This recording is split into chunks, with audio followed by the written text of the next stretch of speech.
ಈಗಿನ ರಾಜ್ಯ ಸರ್ಕಾರ ಆರ್ಥಿಕವಾಗಿ ದಿವಾಳಿಯಾಗಿದ್ದು ಗುತ್ತಿಗೆದಾರರಿಗೆ 10 ಪೈಸೆ ಹಣವು ನೀಡಿಲ್ಲ. ಆದ್ದರಿಂದ ಎಲ್ಲ ಕಾಮಗಾರಿಗಳು ಅಪೂರ್ಣವಾಗಿಯೇ ಉಳಿಯುವಂತಾಗಿದೆ ಎಂದು ಮಾಜಿ ಶಾಸಕ ಸಂಜೀವ ಮಠಂದೂರು ಹೇಳಿದ್ದಾರೆ.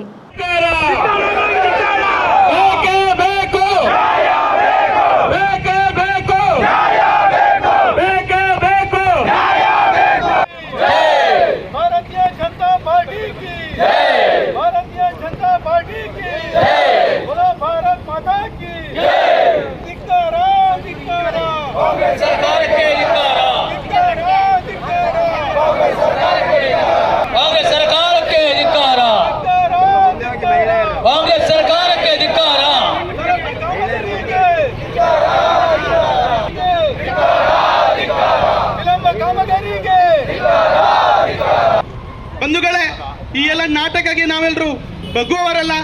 ಮುಂದಿನ ದಿವಸಗಳಲ್ಲಿ ಎಲ್ಲ ರಸ್ತೆಗಳನ್ನು ಸರಿಯಾದ ರೀತಿಯಲ್ಲಿ ರಸ್ತೆಗಳನ್ನು ಸರಿ ಮಾಡೋದ್ರ ಮುಖಾಂತರ ನಮ್ಮ ಹೋರಾಟಕ್ಕೆ ನ್ಯಾಯ ಕೊಡುವಲ್ಲಿ ಈ ಹೋರಾಟಕ್ಕೆ ನ್ಯಾಯವನ್ನು ಒದಗಿಸಿಕೊಡ್ಬೇಕಂತ ಎಲ್ಲರತ್ರ ವಿನಂತಿಸ್ತಾ ಇದ್ದೀವಿ. ಬೋಲೋ ಭಾರತ್ ಮಾತಾ ಕಿ, ಬೋಲೋ ಭಾರತ್ ಮಾತಾ ಕಿ.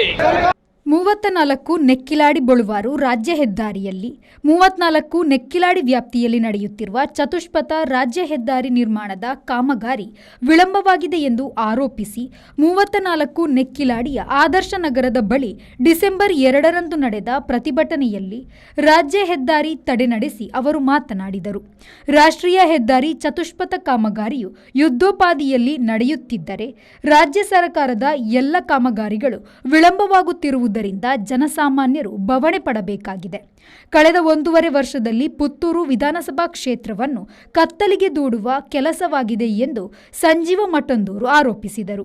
ಡಿಸೆಂಬರ್ನಲ್ಲಿ ಈ ರಸ್ತೆ ಇವತ್ತು ವಾಹನ ಯೋಗ್ಯ ರಸ್ತೆಯಾಗಿ ಪರಿವರ್ತನೆ ಆಗಬೇಕಿತ್ತು. ಪೋರ್ಟೇಬಲ್ ರಸ್ತೆಯಾಗಿ ಇದು ಪರಿವರ್ತನೆ ಆಗಬೇಕಿತ್ತು. ದುರ್ದೈವ, ಕಳೆದ 1.5 ವರ್ಷದಲ್ಲಿ ಆಡಳಿತ ಮಾಡಿದಂತಹ ಕಾಂಗ್ರೆಸ್ ಸರ್ಕಾರ ಇವತ್ತು ಮೀನಮೇಷ ಎನಿಸ್ತಾ ದಿವಾಳಿ ಅಂಚಿಗೆ ಹೋದಂತ ಈ ಸರ್ಕಾರ ಒಬ್ಬ ಕಾಂಟ್ರಾಕ್ಟರ್ಗೆ 10 ಪೈಸೆಯೂ ಆ ಒಂದು ಟೆಂಡರ್ ಅಮೌಂಟ್ ಅನ್ನು ಕೊಡದೆ ಟೆಂಡರ್ ವಹಿಸಿಕೊಂಡಂತಹ ಗುತ್ತಿಗೆದಾರ ಕೂಡ 1 ವರ್ಷ ಈ ರಸ್ತೆಯ ಕಾಮಗಾರಿಯನ್ನು ವಿಳಂಬ ಮಾಡಿದ್ದಾರೆ. ಇದರ ಪರಿಣಾಮ ಇವತ್ತು ಸಾರ್ವಜನಿಕರು ಈ ರಸ್ತೆಗಳಿಂದ ಹೋರಾಟ ಮಾಡುವಂತ ಅನಿವಾರ್ಯತೆ ಬಿದ್ದಿದೆ. ಇಲ್ಲಿ ಪ್ರಯಾಣಿಸುವಂತ ಪ್ರಯಾಣಿಕರು ಮೂಳೆ ಮುರಿತಕ್ಕೊಳಗಾಗಿ ವಾಹನಗಳು ನಾದುರಸ್ತಿಗೆ ಇವತ್ತು ಈಡಾಗುವಂತ ಸಂಗತಿಗಳಾಗಿದೆ. ಇದಕ್ಕಾಗಿ ಇವತ್ತು ಭಾರತೀಯ ಜನತಾ ಪಾರ್ಟಿ ದಪ್ಪ ಚರ್ಮದ ಈ ಸರ್ಕಾರಕ್ಕೆ ಇವತ್ತು ನಾವು ಕೋಣನ ಮುಂದೆ ಕಿಂದಿರಿ ಬಾರಿಸ್ತಾ ಇಲ್ಲ, ಕೋಣನಿಗೆ ಇವತ್ತು ಚಾಟಿ ಬೀಸ್ತಾ ಇದ್ದೇವೆ. ಈ ಸರ್ಕಾರಕ್ಕೆ ಯಾವುದು ಇಲ್ಲ, ಕಿವಿ ಇಲ್ಲ, ಕಣ್ಣು ಇಲ್ಲ, ಮೂಗು ಇಲ್ಲ, ಯಾವುದೂ ಇಲ್ಲ. ಈ ಸರ್ಕಾರ ಇವತ್ತು ಕುಂಟ ಸರ್ಕಾರ. ಎಷ್ಟು ಸಮಯ ಕುಂಟುತ ನಡೀತಂತ ನಮ್ಗೆ ಗೊತ್ತಿಲ್ಲ. ಇವತ್ತು ಈ ಸರ್ಕಾರ ಆರ್ಥಿಕವಾಗಿ ದಿವಾಳಿ ಅಂತ ಹೋಗಿದೆ. ಯಾಕೆ ಉಲ್ಲೇಖ ಮಾಡ್ತೇನೆ ಅಂದ್ರೆ ಈ ಸರ್ಕಾರ ಇವತ್ತು ಗುತ್ತಿಗೆದಾರರಿಗೆ ನ್ಯಾಯ ಪೈಸಾ ಒಂದು ಪೇಮೆಂಟ್ ಮಾಡದ ಪರಿಣಾಮ ಗುತ್ತಿಗೆದಾರ ಕೂಡ ಇವತ್ತು ಆ ಒಂದು ದಿವಾಳಿ ಅಂಚಿಗೆ ಹೋಗಿದ್ದಾರೆ. ಇಡೀ ಕರ್ನಾಟಕದ ಪರಿಸ್ಥಿತಿ ನೋಡಿದ್ರೆ ಇವತ್ತು ಗುತ್ತಿಗೆದಾರರು ವಿಶೇಷವಾಗಿ ಬೆಂಗಳೂರಿನಲ್ಲಿ ಉಲ್ಲೇಖ ಮಾಡಿದರು, ನಾವೆಲ್ಲ ಆತ್ಮಹತ್ಯೆ ಮಾಡಿಕೊಳ್ತಾ ಇದ್ದೇವೆ ಅಂತೇಳಿ. ಇವತ್ತು ಪೊಲೀಸ್ ಇಲಾಖೆಯಲ್ಲಿ ಅಧಿಕಾರಿಗಳು ಆತ್ಮಹತ್ಯೆ ಮಾಡಿಕೊಳ್ತಾ ಇದ್ದಾರೆ. ಇದರ ಉದ್ದೇಶ ಏನು ಅಂದ್ರೆ ಈ ಸರ್ಕಾರದಲ್ಲಿ ಒಂದು ರೀತಿಯ ಬೇಜವಾಬ್ದಾರಿತನ, ಆರ್ಥಿಕ ದಿವಾಳಿತನ, ಅದರ ಜೊತೆಯಲ್ಲಿ ಭ್ರಷ್ಟಾಚಾರ, ಸ್ವಜನ ಪಕ್ಷಪಾತ, ಈ ದಿಸೆಯಿಂದ ಇವತ್ತು ಈ ಸರ್ಕಾರ ಈ ಸಾರ್ವಜನಿಕರನ್ನು ಇವತ್ತು ಬೀದಿಗೆ ಅಟ್ಟುವಂತ ಕೆಲಸ ಮಾಡಿದೆ. ಬಿಜೆಪಿ ಮುಖಂಡ ಅರುಣ್ ಕುಮಾರ್ ಪುತ್ತಿಲ ಮಾತನಾಡಿ, ಹಗರಣಗಳ ಮೇಲೆ ಹಗರಣ ಮಾಡುತ್ತಿರುವ ರಾಜ್ಯ ಸರ್ಕಾರ ಜನರ ಬದುಕಿನ ಜೊತೆಗೆ ಚಲ್ಲಾಟವಾಡುತ್ತಿದೆ.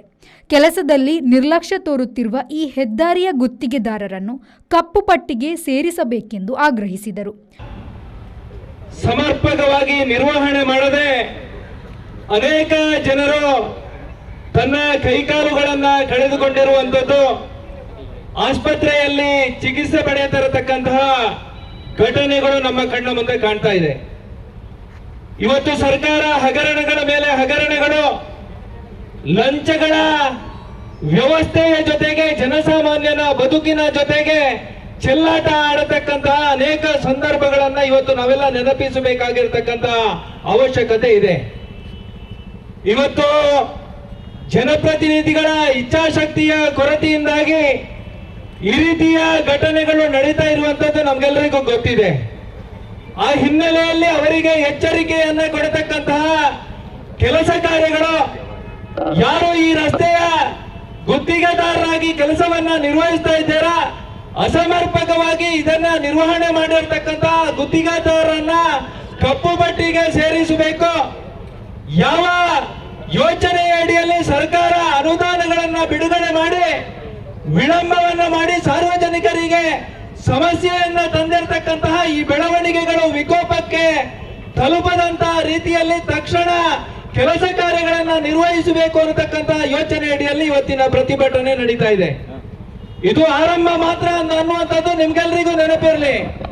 ಇವತ್ತು ಸರ್ಕಾರ ಪ್ರಾಯೋಜಿತವಾಗಿರ್ತಕ್ಕಂತಹ ವ್ಯವಸ್ಥೆಯ ಜೊತೆಗೆ ಜನಸಾಮಾನ್ಯನಿಗೆ ತೊಂದರೆ ಮಾಡತಕ್ಕಂತಹ ನಿರಂತರವಾಗಿರ್ತಕ್ಕಂತಹ ಕುಕೃತ್ಯಗಳು ನಡೆಯುವಂಥದ್ದು ಇವತ್ತು ಎಲ್ಲರ ಮನಸ್ಸಿನಲ್ಲಿದೆ ಅನ್ನತಕ್ಕಂತಹ ವಿಚಾರವನ್ನ ಉಲ್ಲೇಖ ಮಾಡ್ತಾ ತಕ್ಷಣ ಅಧಿಕಾರಿಗಳು ಈ ಕಾಮಗಾರಿ ಕೆಲಸವನ್ನ ನಿರ್ವಹಿಸಬೇಕು.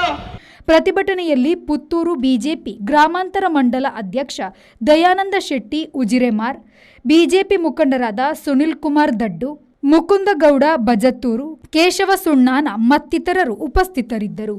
ಅನೀಶ್, ವಿ4 ನ್ಯೂಸ್, ಪುತ್ತೂರು.